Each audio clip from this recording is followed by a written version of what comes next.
Greetings everyone, this is Burning Arrow, and the commercial break is over. Now back to the scheduled content. We are starting off with the Australian Christmas update, released in 17th of December 2010.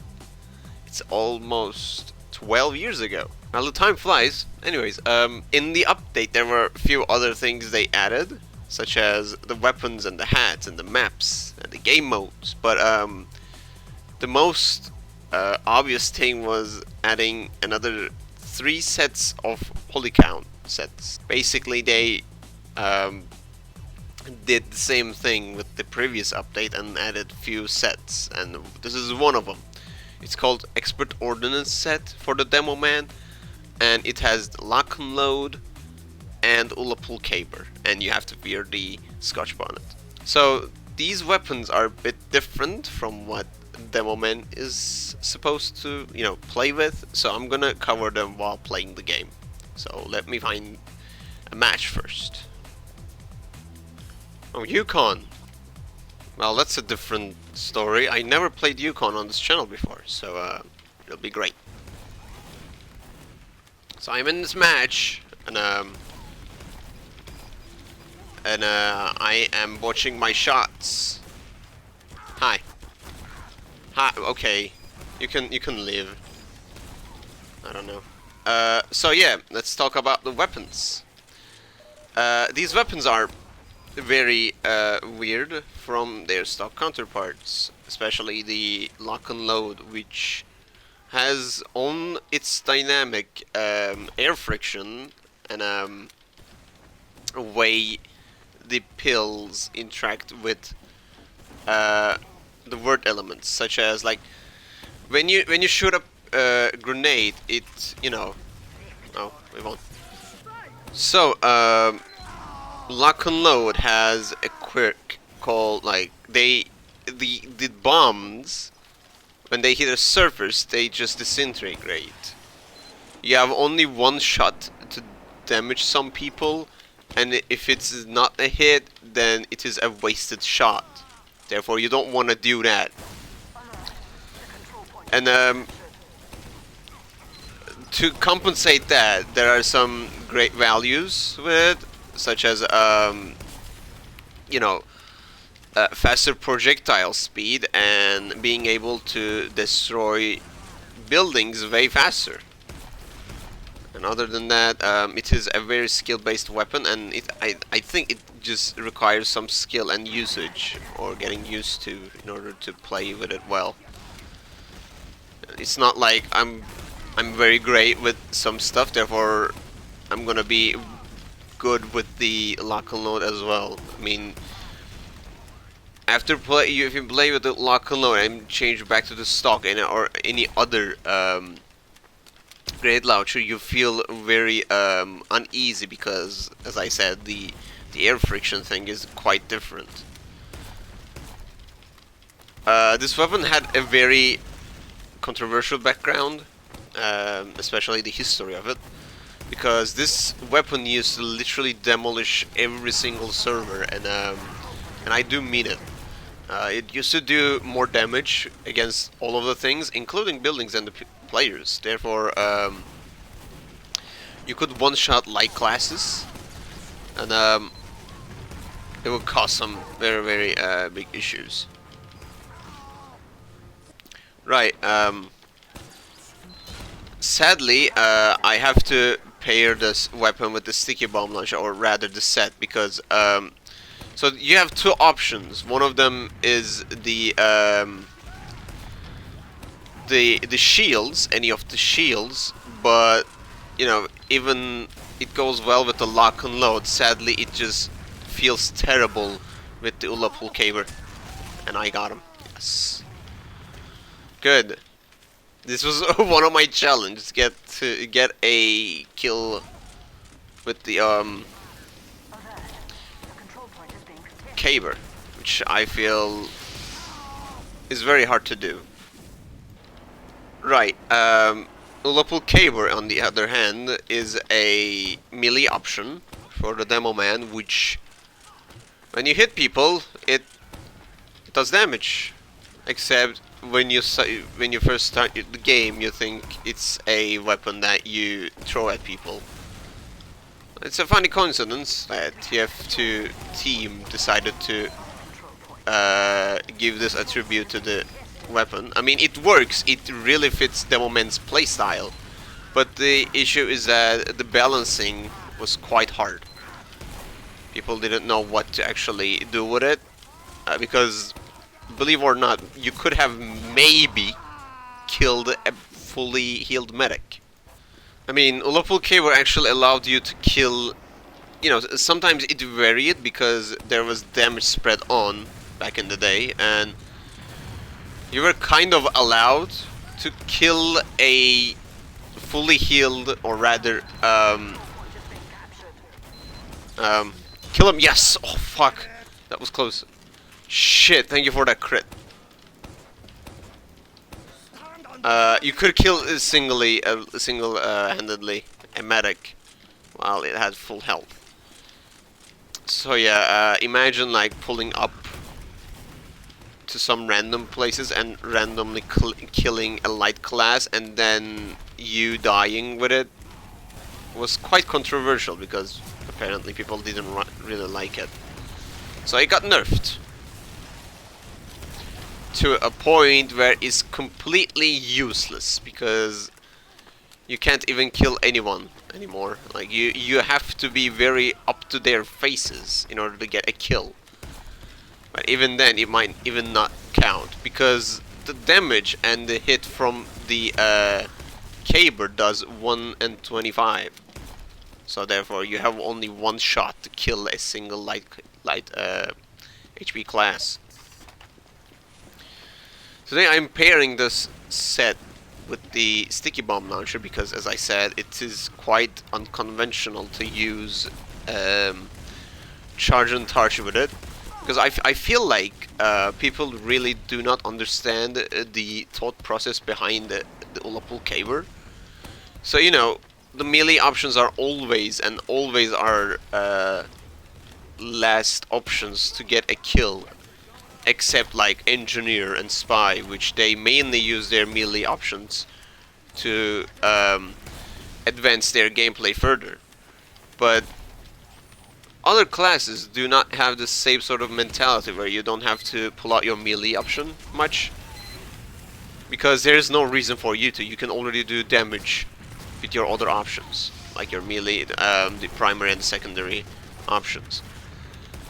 So the person who created this set thought, you know what, if you're going with it, just go with it and do your less damage before okay. Do your less damage before, you know, ultimately dying. But, you know, TF2 community being very, very stupid, they think being a Caber Knight is like the most funniest thing they ever had in their life.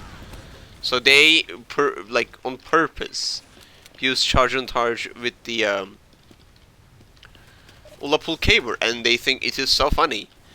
It only works in one occasion, which I already do, and I find it funny, is when I use it on the medieval mode, which, funnily enough, got released within this update.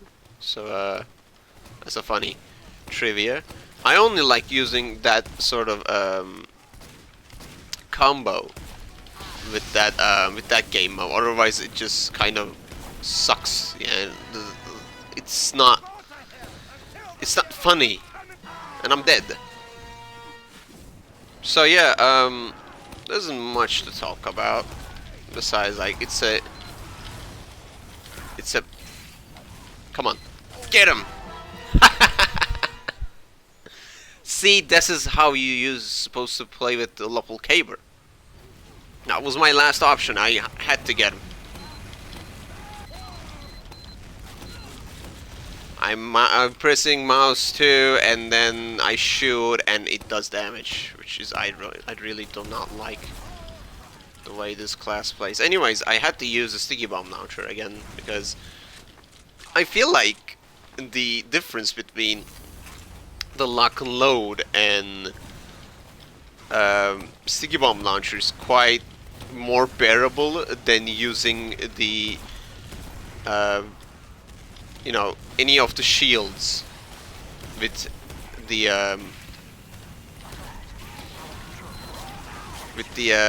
oh god, they're barging in. Okay, I'm gonna put some more stickies and I'm gonna lose. Alright, let me explain why I feel the sticky bomb launcher is better to play with in this set, because if you equip a shield, you're forced to use the stupid, you know, the whole charge and charge and the Loppel cable thing, which I don't really feel is justified. Like it's not how you're supposed to play with the weapon, but that's how like people would play with it. But I decided to use sticky bomb launcher, which is more explosive based, which is like the main purpose of this whole set. Although there are some like issues with it, I really have to use this because I have no other option. And the reason why I feel this is a bit awful, because the Loch-n-Load requires you to have precise aiming with your targets, right? But on the other hand, the sticky bomb launcher just says, you know, just launch your bombs, and if it hits, it hits. Don't care about the rest. Okay, I'm dead. And I'm doing absolutely nothing. Okay, let's put some stickies there as well. Okay. Okay, goodbye. Do I pull? Okay, never mind then. Okay, never mind then. It's gonna go all, you know, all Hail Mary and just fucking bash the guy with the Loppel caber, but decided to live another day. So, okay, I think they were right here.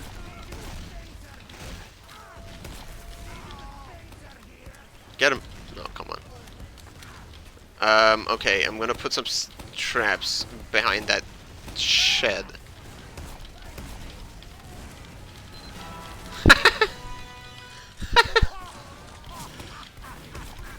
I'm dead. Yeah. Oh well. Right, I think it's going a bit further than I think.